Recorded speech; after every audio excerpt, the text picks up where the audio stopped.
আসসালামু আলাইকুম ওয়া রাহমাতুল্লাহি ওয়া বারাকাতুহু। আজকে আবার নতুন রেসিপি নিয়ে চলে এসেছি ফারহান লাইফস্টাইলে। আজকে শিখে নিন সহজ ও মজাদার ডিমের কারি রেসিপি। অল্প উপকরণেই ঘরেই তৈরি করুন রেস্টুরেন্ট স্টাইলের ঝাল ডিমের ঝোল। ভাতের সঙ্গে পরিবেশন করুন আর সবাইকে চমকে দিন। তো এই রেসিপিটা তৈরি করতে আমি কী উপকরণ ব্যবহার করেছি সেগুলোই এখন তোমাদের সাথে শেয়ার করব। তো প্রথমে ডিম আর আলুটাকে নুন দিয়ে ভালোভাবে সিদ্ধ করে নিতে হবে। তারপরে এইদিকে আমার একটা কড়াই বসিয়ে দিতে হবে। কড়াইয়ের মধ্যে অল্প করে আমি একটু তেল দিয়ে দেবো। তেলটা দিয়ে একটু গরম হবে, তারপরে আমি এর মধ্যে দিয়ে দেবো সিদ্ধ করে রাখা ডিমগুলো। সিদ্ধ করে ডিমগুলোর একটু গায়ে আমি চা দিয়ে দেবো যাতে করে ডিমটা না ফাটে। তো এর মধ্যে প্রথমে আমি একটু দিয়ে দেবো নুন আর দিয়ে দেবো একটু হলুদ গুঁড়ো আর নুনটা দেওয়ার পর আমি ডিমটাকে ভালোভাবে নেড়ে ডিমটাকে একটু ভেজে নেব। তো বেশি সময় লাগবে না আর খুব বেশি আমি লাল লাল করব না, মিডিয়াম একটু বাদামি রঙের হলে আমি ডিমগুলো তুলে নেব। তো দেখো আমার মোটামুটি ভাজা হয়ে গেছে। এবার আমি এটা একটা পাত্রে তুলে নেব।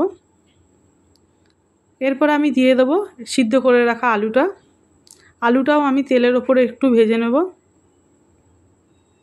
একটু লাল লাল মতন হয়ে গেলেও আমি আলুটাও তুলে নেব। ওই তেলের মধ্যেই আমি কিন্তু সব কিছু করবো। তো আলুটা মোটামুটি দেখো লাল লাল হয়ে গেছে। এবার আমি এগুলোকেও তুলে নেবো একটা একটা করে। সবকটাই আমি তুলে নেব বাটিতে। এইভাবে একবার করে দেখো, আশা করি তোমাদেরও ভালো লাগবে। এবার আমি এই তেলটার মধ্যে দিয়ে দিলাম একটু গরম মশলা, তেজপাতা, তার মধ্যে ছিল দারচিনি, এলাচ, লবঙ্গ।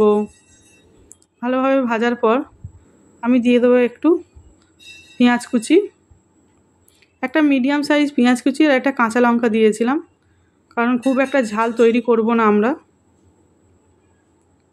পেঁয়াজটা হালকা বাদামি রঙের হয়ে আসলে আদা রসুন বাটাটা দিয়ে দিলাম। আদা রসুনটা ভালোভাবে পেঁয়াজের সাথে একটু ভেজে নেব। দেখো পেঁয়াজটা ভাজা ভাজা হয়ে গেলে এবারে আমি এর মধ্যে দিয়ে দেবো একটা একটা করে মশলা। প্রথমে দিয়ে দিচ্ছি নুনটা, তারপরে দিয়ে দেবো হলুদ গুঁড়ো। যেহেতু আমার নুন একটু কম দেব, সিদ্ধতে দিয়েছিলাম আর একটু আগে ভেজে নিয়েছিলাম, সেই জন্য নুনের পরিমাণটা একটু কম দেব। তারপরে দিয়ে দিচ্ছি একটু কাশ্মীরি লঙ্কার গুঁড়ো, যেহেতু কাঁচা লঙ্কা আছে, কাঁচা লঙ্কার ঝালেই আমরা আজকে ঝালটা হবে, আর কাশ্মীরি লঙ্কাতে জাস্ট কালারটা রাখবো। এর মধ্যে দিয়ে দিচ্ছি একটু জিরে মরিচের গুঁড়ো, জিরে মরিচ ধনে যে ভাজা মশলাটা থাকে সেটা দিয়ে দিচ্ছি। তো দেখো মোটামুটি আমার মশলা থেকে তেল ছেড়ে গেছে। এরপর ভেজে রাখা আলুটা দিয়ে দেবো মশলার উপরে। মশলাটা দিয়ে ভালোভাবে আলুগুলো একবার কষিয়ে নেব।